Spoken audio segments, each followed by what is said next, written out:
জি 24 ঘন্টায় আপনাদের স্বাগত। কাঁটায় কাঁটায় রাত 8টা মানে সেরা খবর নিয়ে আমি মৌপি আপনাদের সামনে হাজির। আনলক শুরু হওয়ার একদম শুরু থেকে যে প্রশ্ন আপনাদের সবাইকে তাড়িয়ে বেরিয়েছে এবং বারবার আমাদেরও যে প্রশ্ন ফেস করতে হয়েছে আপনাদের কাছ থেকে, যে গণপরিবহন যদি স্বাভাবিক না হয় তাহলে এই আনলকিংয়ের সঙ্গে কিভাবে কোপ আপ করা যাবে।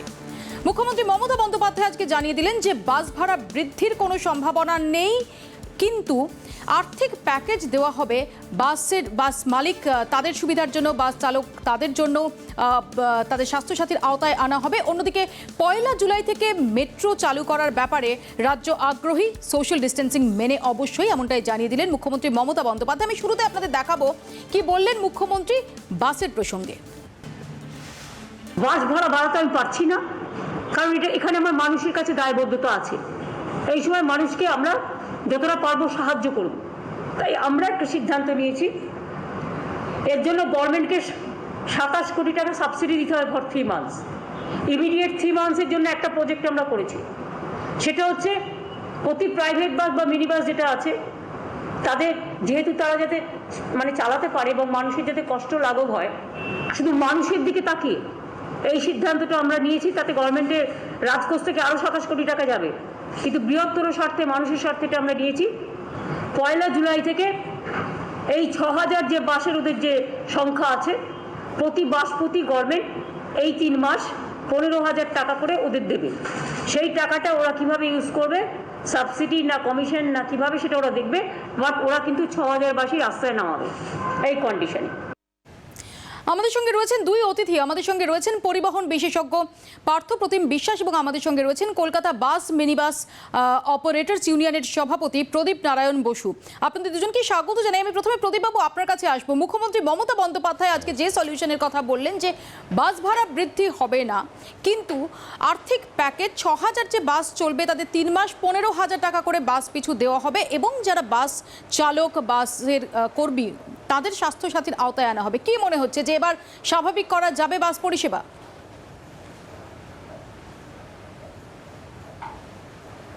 প্রথম কথা বলি, মুখ্যমন্ত্রীর এই ঘোষণাকে আমরা সাধুবাদ জানাচ্ছি। নজিরবিহীন ঘটনা, যেটা আমরা গত 29শে মে মাননীয় অর্থমন্ত্রীকে আমরা মেল করেছিলাম, প্রধানমন্ত্রীকেও মেল করেছিলাম। তার সদুত্তর না আসাতে আজকেই আমরা গভর্নরের কাছে একটা ডেপুটেশন দিয়েছি কেন্দ্র সরকারের ইসেতে, যে বাংলার 90% যাত্রী পরিষেবা বেসরকারি পরিবহন দিয়ে থাকেন। তার জন্য এই কোভিড-19-তে যেই রকমভাবে লক্ষ লক্ষ মানুষ এই কর্মহীন হয়ে পড়েছে, শ্রমিক এবং মালিক এবং তাদের পরিবার, তাদের জন্য একটা বিশেষ প্যাকেজ আনা হোক। সেই নজিরবিহীন ঘটনাটা বাংলার মুখ্যমন্ত্রী দেখিয়ে দিলেন। তাই আমি চাইব এই গভর্নরকে যে আমরা আজকে যে ডেপুটেশনটা দিয়েছি, সেখান থেকে কেন্দ্র এই বাংলার নজিরবিহীন ঘটনার মুখ্যমন্ত্রীর পথ অনুসরণ করে যদি আমাদের পাশে দাঁড়ায়, তাহলে পরে আমরা অনেকটা সুরা হব। আমি আসবো প্রদীপবাবু, আমি পার্থপ্রতিম বিশ্বাসের কাছে যাব। পার্থবাবু, কি মনে হয় যে 6000 বাস যদি পথে নামে তাহলে এই মুহূর্তে পরিবহন সংক্রান্ত যে সমস্যাটা দেখা দিচ্ছে সেটাকে পুরোটাই অ্যাড্রেস করা যাবে?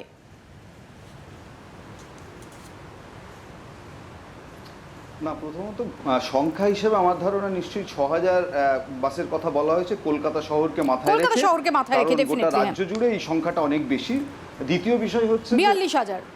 হ্যাঁ, দ্বিতীয় কারণ বলছি যে আমাদের গোটা রাজ্যের হিসেবেই যদি গোটা রাজ্যের হিসাব যদি দেখেন, মোটামুটি একটা শতাংশ হচ্ছে 20% সরকারি পরিবহন আছে, বাকিটা হচ্ছে বেসরকারি পরিবহন। ফলে সরকার চাইলেও তার নিজস্ব স্ট্রেংথ ফুল এক্সারসাইজ করেও কখনো হচ্ছে যে পরিবহন চাহিদা মেটাতে পারতেন না। ফলে সেদিক থেকে দেখলে এটা একটা সদর্থক পদক্ষেপ।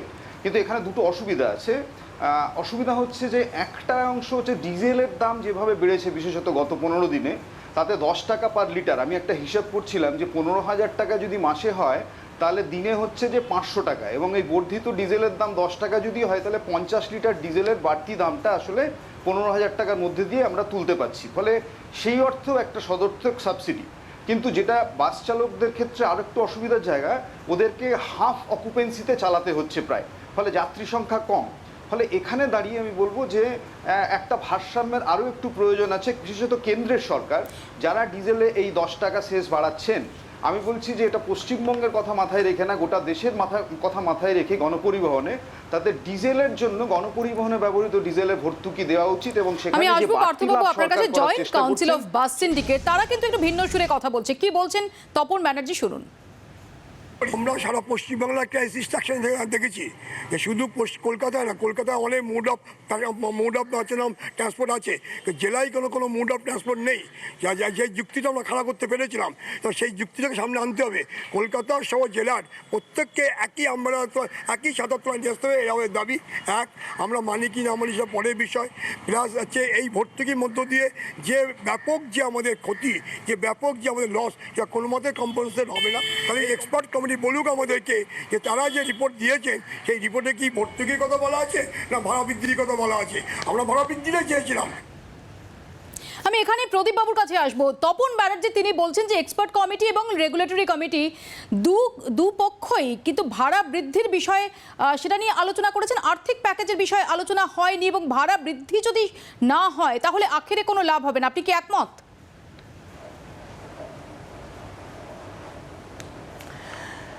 আমি একটুখানি পুরনো দিক থেকে একটু টেনে আসছি। পার্থবাবু জানেন সেদিনকে আমিও পার্থবাবু একসাথে আপনার চ্যানেলে ছিলাম।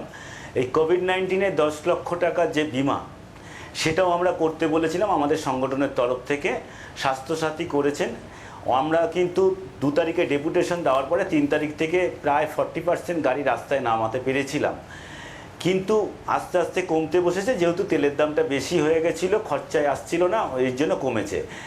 এইবারে আমাদের যে শ্রমিকরা বিভিন্ন প্রফেশনে চলে গেছিলো এবং জেলা থেকে আসতে পারছিল না, জেলার শ্রমিকরা একটু ভয় পাচ্ছিল এই করোনার এতে কীভাবে তাদের প্রোটেকশন হবে। সেখানে স্বাস্থ্যসাথী যেই ইসের প্রকল্প এনেছেন মুখ্যমন্ত্রী, সেখানে তো আমরা সাধুবাদ জানাচ্ছি এবং আমাদের সংগঠনের তরফ থেকেই এটাকে দাবি রাখা হয়েছিল। আর কিন্তু এক্সপার্ট কমিটি বা রেগুলেটরি কমিটি তারা কি এই বিষয়টা আর্থিক প্যাকেজের উপর জোর দিয়েছেন নাকি তারা ভাড়া বৃদ্ধির উপর জোর দিয়েছেন, যেটা দাবি করছেন তপন ব্যানার্জি? 1 মিনিট বলি।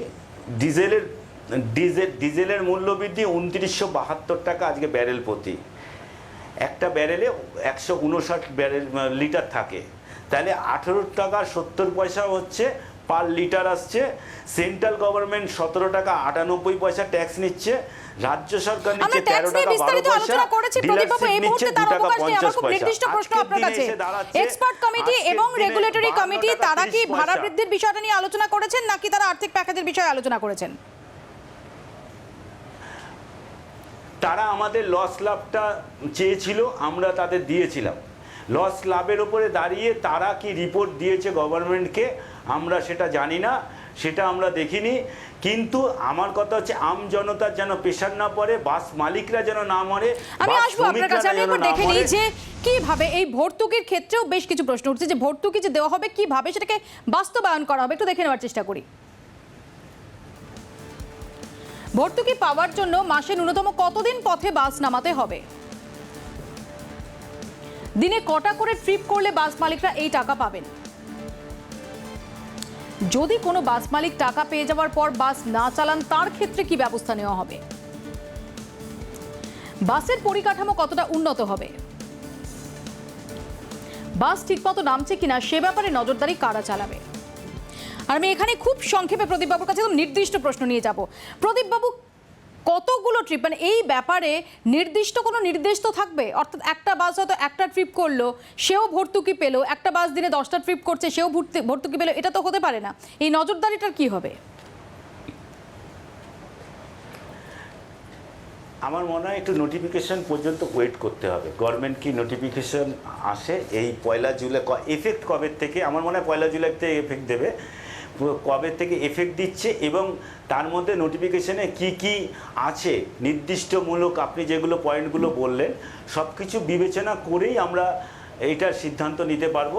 আমি আসবো দিলীপ ঘোষ, তিনি এই বিষয়টাকে স্বাগত জানিয়েছেন। কি বলেছেন দিলীপ ঘোষ এবং মেট্রো সম্পর্কেও তিনি স্বাগত জানিয়েছেন। শুনে নেব দিলীপ ঘোষের বক্তব্য এবং একটা ছোট বিরতিতে যাব।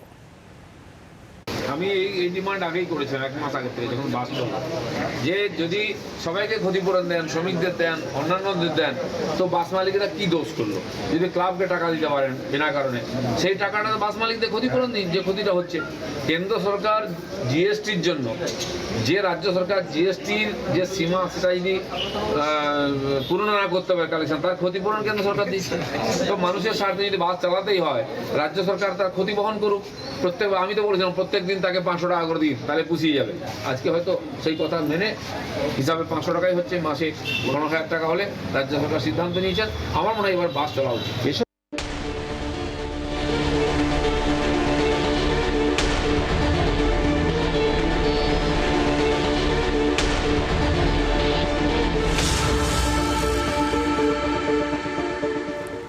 পয়লা জুলাই থেকে সোশ্যাল ডিস্ট্যান্সিং মেনে, হেলথ প্রোটোকল মেনে চালু হোক মেট্রো পরিষেবা, এমনটাই চাইছে রাজ্য। কি বলেছেন মুখ্যমন্ত্রী মমতা বন্দ্যোপাধ্যায়, শুনুন।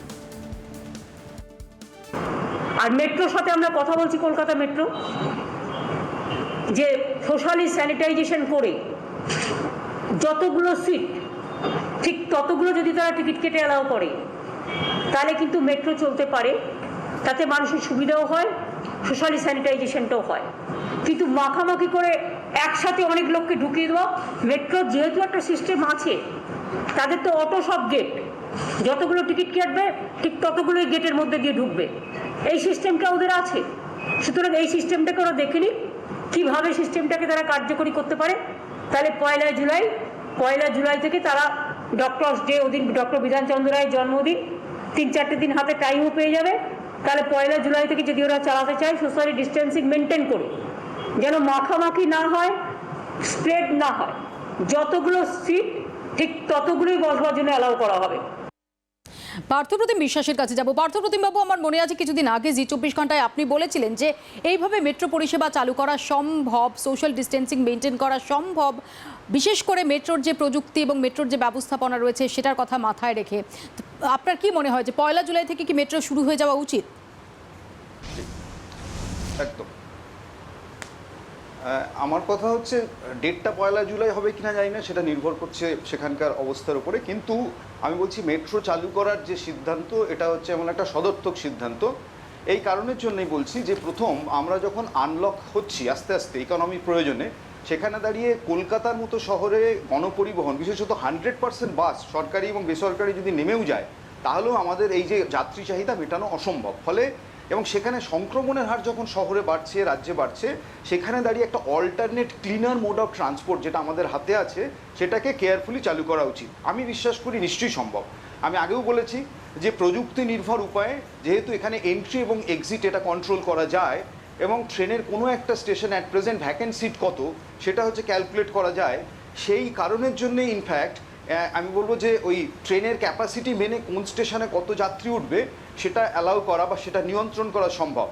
বাসের ক্ষেত্রে যে অসুবিধাটা মৌপি আমরা দেখতাম, এক্ষেত্রে সম্ভবত খানিকটা কমানো যাবে। ওখানে কন্ডাক্টর তার ইচ্ছা অনিচ্ছার উপর অনেকটা নির্ভর করতো। এবং আরেকটা ভুল বাসে হচ্ছিল যে টার্মিনাল স্টেশনে যদি সবাই উঠে পড়ে, তাহলে হচ্ছে যে মাঝপথে কেউ উঠতে পারতো না। আমি বলবো যে এখানে মেট্রোর ক্ষেত্রে স্ট্র্যাটেজি তা হওয়া উচিত নয়। টার্মিনাল স্টেশনে কিন্তু সমস্ত সিট ফিল আপ করা যাবে না, বরং আমাদের প্যাসেঞ্জার ডেটা ট্রেন্ড আছে যে কোন স্টেশন থেকে কত ওঠে নামে, সেই ট্রেন্ড ধরে টার্মিনাল স্টেশনে বড় জোর ধরে নিন 40% আপনি অ্যালাউ করলেন, তারপরে বাকি 5-6টা স্টেশনে প্রোরাটা ভিত্তিতে আপনি ভ্যাকেন্সি পজিশনসগুলো রাখলেন। তা না হলে বাসের মতো অবস্থা হবে যে প্রথম স্টেশনে উঠে পড়বে আর বাকিরা কেউ উঠতে পারবে না। ফলে এটা খুব বিজ্ঞানসম্মত ঢঙে on the basis of total traffic data আমাদের পাস যা আছে মেট্রোর কাছে, সেটা করা সম্ভব। এবং একই সাথে আমি মনে করি যে সাবওয়ে এবং মেট্রোর আন্ডারগ্রাউন্ড টানেল যেটা, সেটাই স্যানিটাইজেশনের প্রশ্নটা অত্যন্ত জরুরি এবং এটা পৃথিবী জুড়ে চর্চার বিষয়। এবং আমার ধারণা নিশ্চয়ই মেট্রো রেল কর্তৃপক্ষ এবং রাজ্য সরকার রাখবেন। আর লাস্ট আমি আর একটা কথা বলবো, যে যেহেতু আমাদের শহর এখন হাফ লোডে রান করছে, স্কুল কলেজ ইউনিভার্সিটি খোলেনি, এটা ঠিক যে মেট্রোর ক্যাপাসিটি খানিকটা ক্যারিং ক্যাপাসিটি কমবে যদি সবাই বসে যায়, দাঁড়াতে যদি না পারে, তাহলে সামনে একটা মেট্রো স্টেশনের সামনে একটা কিউ হতে পারে একটা। আমি বলছি আমাদের শহর যেহেতু হাফ লোডে রান করছে, এই পরীক্ষাটা আমাদের করার পক্ষে সবচেয়ে আদর্শ সময় এখন। অনেক ধন্যবাদ পার্থপ্রতিম বাবু। প্রদীপ বাবু, আপনাকে অনেক ধন্যবাদ। একটা ছোট্ট বিরতির পর ফিরছি। উচ্চ মাধ্যমিক পরীক্ষার যে বাকি পরীক্ষাগুলো সেগুলো হচ্ছে না, কি হতে চলেছে তাহলে বিকল্প মূল্যায়নের ব্যবস্থা, ছোট্ট একটা বিরতির পর আপনাদের দেখাবো, আলোচনায় যাব।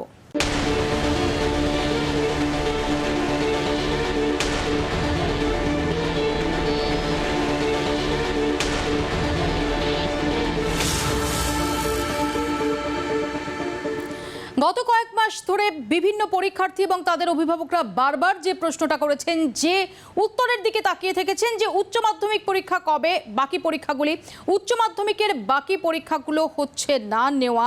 শিক্ষামন্ত্রী পার্থ চট্টোপাধ্যায় সেটা জানিয়ে দিয়েছেন স্পষ্ট করে। কি বলেছেন পার্থ চট্টোপাধ্যায়, শুনুন। বিশেষজ্ঞ কমিটির সুপারিশ অনুযায়ী উচ্চশিক্ষা পর্ষদের সুপারিশ অনুযায়ী শিক্ষা দপ্তর 2-6-8 পরীক্ষা বাতিল করল। ওই দিন কোনো পরীক্ষা হবে না। এই বাতিল পরীক্ষার যেটা পরীক্ষা হওয়ার কথা ছিল তার মূল্যায়ন কিভাবে হবে সে বিষয়ে বিধি তৈরি করছে উচ্চশিক্ষা পর্ষদ। তারা সেটা বিজ্ঞাপিত করবে। আর ইতিমধ্যেই সে বিষয়েও সিদ্ধান্ত হয়ে গেছে, কারণ উচ্চ মাধ্যমিকের বাকি পরীক্ষাগুলো হচ্ছে না এখন। এইটা জানার পর থেকেই আমরা বিভিন্ন প্রশ্নের যে সম্মুখীন হচ্ছিলাম, যে তাহলে বিকল্প মূল্যায়নের পন্থাটা কি। ইতিমধ্যেই সেই সম্পর্কে শিক্ষা দপ্তর সূত্রে যেটা জানা গেছে আমি জানাবো। আমাদের সঙ্গে সরাসরি রয়েছেন শ্রেয়সী গাঙ্গুলি আমাদের প্রতিনিধি, এবং আমাদের সঙ্গে রয়েছেন প্রেসিডেন্সি বিশ্ববিদ্যালয়ের উপাচার্য অনুরাধা লোহিয়া। আমি প্রথমে শ্রেয়সীর কাছে চলে যাব। শ্রেয়সী, খুব গুরুত্বপূর্ণ প্রশ্ন যেটা ছিল, যেটা পার্থ চট্টোপাধ্যায় বলেছিলেন যে সেটা যথাসময়ে বিজ্ঞাপিত হবে, বিকল্প মূল্যায়নের পথটা কি হচ্ছে? দেখো, বিকল্প মূল্যায়নের পথটা যেটা করা হচ্ছে সেটাও ক্ষেত্রে কিন্তু যেটা স্থির হয়েছে যে এখনো পর্যন্ত যে পরীক্ষাগুলো স্টুডেন্টরা দিয়েছে তার মধ্যে যে পরীক্ষার অর্থাৎ যে পেপারে সে সবচেয়ে বেশি নম্বর পাবে সেই নম্বরটাকেই ধরে নেওয়া হবে, এবং সেই নম্বরটাই যে পেপারে তার পরীক্ষা হয়নি সেই পেপারের ক্ষেত্রে দেওয়া হবে। এক্ষেত্রে যদি কোনো পেপারে থাকে যে সেক্ষেত্রে তার সেই পেপারের সঙ্গে প্র্যাকটিক্যাল আছে, তাহলে এই নম্বরটাই আনুপাতিক হারে দিয়ে দেওয়া হবে। অর্থাৎ তার লিখিত পরীক্ষা যদি 80-র মধ্যে হয়, সেই 80-র মধ্যে ওই নম্বরটা আনুপাতিক হারে দেওয়া হবে, আর তার সঙ্গে প্র্যাকটিক্যালের যে নম্বরটা সেই নম্বরটা যোগ করা হবে। আমি একটুখানি বিশ্লেষণ করে বলবো এইভাবেই, ধরা যাক কোনো একটা পেপারে সে পেয়েছে 190, কিন্তু তার হয়তো একটা প্র্যাকটিক্যাল পেপারে পরীক্ষাটা হয়নি, তাহলে এই 90টাকে ওই 80 নম্বরের যেটা তার লিখিত পরীক্ষা হওয়ার কথা ছিল তার সঙ্গে আনুপাতিক হারে দিয়ে দেওয়া হবে, অর্থাৎ সেক্ষেত্রে 72 হবে। এবং তার সঙ্গে হয়তো যদি সে প্র্যাকটিক্যাল পরীক্ষায় স্কুলে 20-র মধ্যে 18 পেয়ে থাকে, তাহলে সেই 18টা 72-এর সঙ্গে যোগ হবে, যোগ হয় তার পূর্ণমান ঠিক হবে। ফলে এক্ষেত্রে সবচেয়ে বেশি যে পরীক্ষাগুলো হয়ে গেছে সেই পরীক্ষাগুলোর মধ্যে সবচেয়ে বেশি নম্বর সে যে পেপারে পাবে সেই পেপারের নম্বরটাই কিন্তু তার লিখিত পরীক্ষার না হওয়া যে পেপারগুলো রয়েছে তার নম্বর হিসেবে ধরা হবে বলে উচ্চ মাধ্যমিক শিক্ষা সংসদ জানিয়েছে। আমি আসবো তোমার কাছে। ইতিমধ্যেই আমরা যেটা জানিয়েছি যে আইসিএসসি বোর্ড এবং সিবিএসসি বোর্ডের পরীক্ষাও জুলাইয়ে হচ্ছে না, এবং অপশনাল পরীক্ষার যে ব্যাপারে যে ভাবনা চিন্তা হচ্ছে সেগুলো কবে হবে? তো অনুকূল পরিস্থিতি থাকলে তবে সেপ্টেম্বরে হতে পারে। তাহলে সব মিলিয়ে শিক্ষাবর্ষের ভবিষ্যৎ কি হতে পারে? আমি সরাসরি চলে যাব অনুরাধা লোহিয়ার কাছে। ম্যাডাম লোহিয়া, কি মনে হয় যে যেভাবে গোটা পরীক্ষা ব্যবস্থাটা নিয়ে অনিশ্চয়তা দেখা দিয়েছে, এবং আমরা দেখতে পাচ্ছি যে সিবিএসসি আইসিএসসি বোর্ডের পরীক্ষা জুলাইয়ে হচ্ছে না, উচ্চ মাধ্যমিকের বাকি পরীক্ষাগুলো হচ্ছে না, পরবর্তী শিক্ষাবর্ষের ভবিষ্যৎ কোন দিকে যাচ্ছে? নমস্কার। এখন এই মুহূর্তে আপনাদের এই প্রশ্নের কোনো সঠিক উত্তর দেওয়া আমার মনে হয় না আমাদের দেশের পক্ষে কারোই সম্ভব।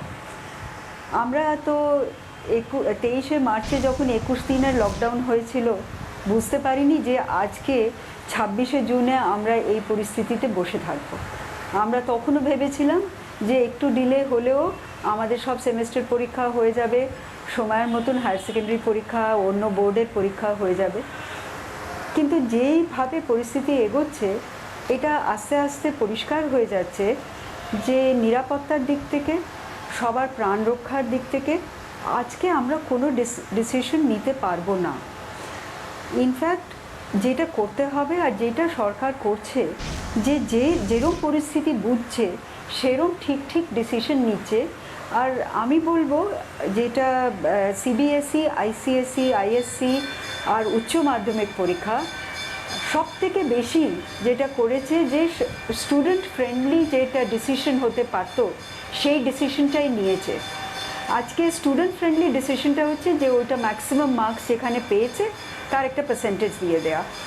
আর এইটাও একটা খুবই জেনারেস বা একটা ভেবেচিন্তে ওরা করেছে যে যখন পরিস্থিতি স্বাভাবিক হবে যদি কোনো ছাত্র পরীক্ষা দিতে চায় ঠিক আছে। এখন শিক্ষাবর্ষের ভবিষ্যৎ এক্ষুনি ঠিক করা যাবে না। দেখুন, এই ভাইরাসটার সম্বন্ধে কেউ কিছু জানে না। আমরা যতটুকু জানি, রোজ আমাদের জ্ঞান একটু করে বাড়ছে, আবার একটু করে আমরা পিছোচ্ছি। আমরা সবাই ভাবছিলাম যে সেপ্টেম্বর মাসে ভ্যাকসিন এসে যাবে, কিন্তু সেটা তো সম্ভব মনে হচ্ছে না। আজকে এই মুহূর্তে প্রাণ রক্ষার জন্য আর সব রকমের নিরাপত্তা বজায় রাখার জন্য কোনো রকমের আমরা ডিসিশন নিতে পারবো না। হ্যাঁ, যদি সরকারের তরফ থেকে আমরা বা শিক্ষা দপ্তরের তরফ থেকে আমরা কোনো ইঙ্গিত পাই, আমরা সঙ্গে সঙ্গে কিন্তু অ্যাডমিশন টেস্ট হোক বা নেক্সট কোনো পরীক্ষা হোক, তার জন্য আমরা প্রস্তুত আছি। ম্যাডাম লোহিয়া, আমি ফিরবো আপনার কাছে। আমি একটু দেখে নিই যে সিবিএসই আইসিএসসি বোর্ডের ক্ষেত্রেও যে সিদ্ধান্ত হয়েছে সেখানে বেশ কিছু প্রশ্নের অবকাশ থাকছে। বলা যেতে পারে যে এই মুহূর্তের FAQ যেগুলো থাকছে, কোন কোন বোর্ড কিভাবে এবং কতদিনের মধ্যে রেজাল্ট বের করবে। এই প্রশ্নের উত্তর হলো 15ই জুলাইয়ের মধ্যে দশম এবং দ্বাদশের পরীক্ষার রেজাল্ট বের করবে সিবিএসই। একই সময় ফল বেরোবে আইসিএসসি এবং আইএসসিরও। এবং আপনাদের জানিয়ে রাখি যে উচ্চ মাধ্যমিকের ফলাফল 31শে জুলাইয়ের মধ্যে প্রকাশের ভাবনা রয়েছে। কারা কারা চাইলে আবার পরীক্ষায় বসতে পারবেন, এটা হচ্ছে প্রশ্ন। উত্তর, সিবিএসই বোর্ডের নিয়ম অনুযায়ী শুধুমাত্র দ্বাদশ শ্রেণীর পড়ুয়াদের নাম্বার পছন্দ না হলে তারা পরীক্ষায় বসার সুযোগ পাবেন।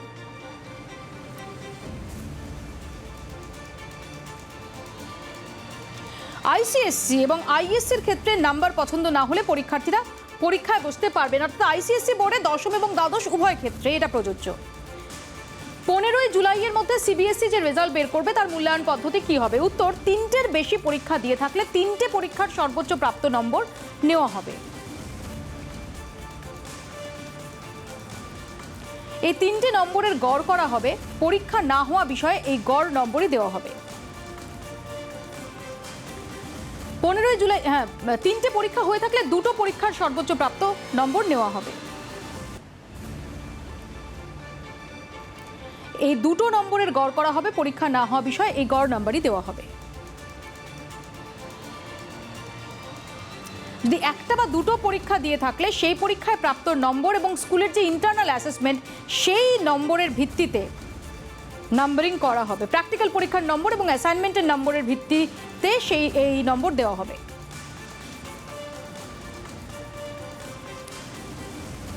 আইসিএসসি বোর্ডের মূল্যায়ন পদ্ধতি দেখে নেব। এখনো পর্যন্ত পরিষ্কার করে আইসিএসসি বোর্ড থেকে কিছু জানানো হয়নি। আর উচ্চ মাধ্যমিকেরটা আগেই আমাদের বিস্তারিত জানালেন শ্রেয়সী গঙ্গোপাধ্যায়।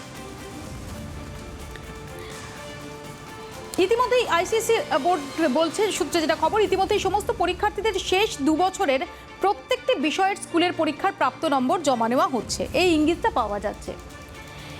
এবার গুরুত্বপূর্ণ প্রশ্ন যে একদল যদি পরীক্ষায় বসে তাহলে তাদের ফল বেরোনো পর্যন্ত কি কলেজের ভর্তি প্রক্রিয়া আটকে থাকবে? এই প্রশ্নের উত্তরও এখনো অবধি পাওয়া যায়নি, এখনো এ নিয়ে কোনো সিদ্ধান্ত হয়নি।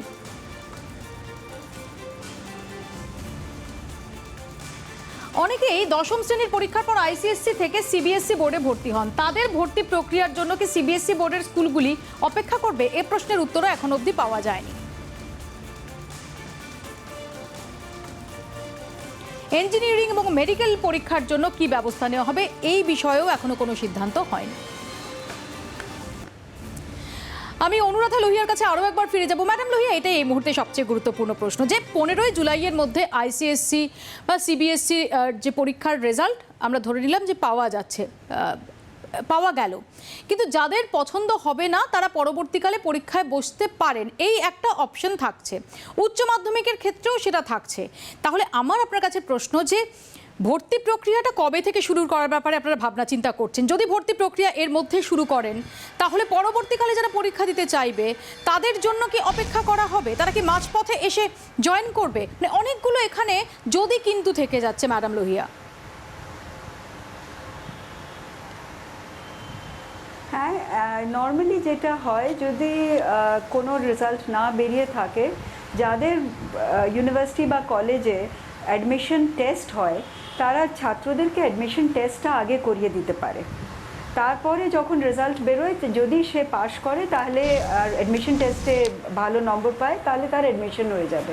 কিন্তু হ্যাঁ, আপনি যেটা বলছেন একটা অনিশ্চয়তা থেকে যাচ্ছে, কিন্তু তার থেকেও বড় কথা হচ্ছে যে নেক্সট সেশনটা কবে শুরু হবে। ভর্তির প্রক্রিয়ার কথা তো আমরা তখনই ভাবতে পারি যখন নেক্সট টাইম সেশন কবে শুরু হবে তার উপরে নির্ভর করবে। হয়তো তার মধ্যে সবার পরীক্ষাই হয়ে যাবে। তো এখন অনেকগুলো, আপনি ঠিকই বলেছেন, গুরুত্বপূর্ণ প্রশ্ন রয়ে যাচ্ছে যে কিভাবে আমরা এগোবো। সবার রেজাল্ট বেরোবার পরে পরীক্ষা নেব, অ্যাডমিশন হবে, নাকি আগে একটা প্রিলিমিনারি পরীক্ষা নিয়ে নেব আর তারপরে যখন যে পাশ করবে সে অ্যাডমিশন পাবে। অ্যাডমিশন পেলেও সেই নেক্সট সেশনটা কবে শুরু হবে এইগুলো এখনও কেউ ঠিক করে দিতে পারেনি। আমি আসবো ম্যাডাম লোহিয়া আপনার কাছে, আমি শ্রেয়সীর কাছেও ফিরবো। একটা ছোট্ট বিরতি তার আগে নিচ্ছি, ফিরে আসছি বিরতির পর। দেখতে থাকুন 8টায় সেরা।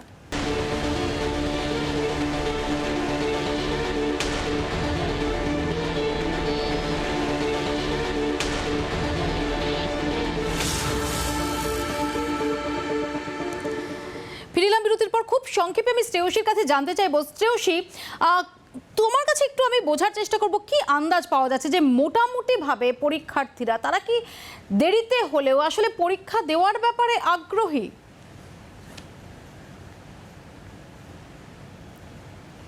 দেখো, আইসিএসসি বা সিআইএসসি ক্ষেত্রে তারা যখন অপশন দিয়েছিল তারাই খাওয়ার আগে বলেছিল যে যে সমস্ত স্টুডেন্টরা তারা পরীক্ষা দিতে চায় তারা তাহলে পরীক্ষায় বসতে পারবে।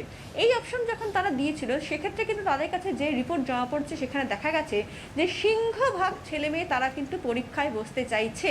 এবং এক্ষেত্রে যে রেজাল্ট বেরোবে সেই রেজাল্টের পরিপ্রেক্ষিতেও কিন্তু অনেকে এটাই মনে করছেন যে অনেক ছেলে মেয়েই কিন্তু তারা পরীক্ষায় বসতে চাইবে। তার কারণ বহু স্কুল থাকে, যেমন সিবিএসসির ক্ষেত্রে যেটা করা হচ্ছে যে সেক্ষেত্রে যে পরীক্ষাগুলো দেখা হবে, কিন্তু আইসিএসসির ক্ষেত্রে তাদের ইন্টারনাল মার্কস দেখা হবে, তার ভিত্তিতে নম্বর হবে।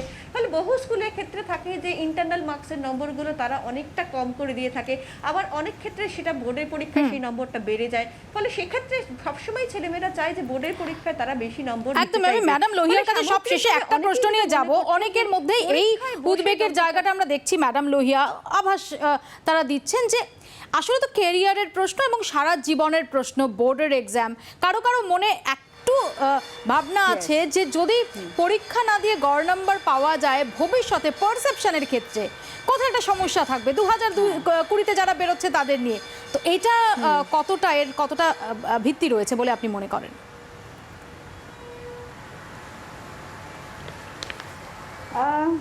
যারা পরীক্ষা দিচ্ছে তাদের আশঙ্কা আর ভয়টা আমি বুঝতে পারছি, কিন্তু আমি তাদেরকে একটা শিক্ষার অন্য দিক থেকে বলতে চাইব যে যেটুকু অসুবিধা হবে বা যদি ওরা মনে করছে যে নম্বরটা একটু কম পাবে তাতে কিন্তু লং রানে খুব একটা তফাৎ হবে না।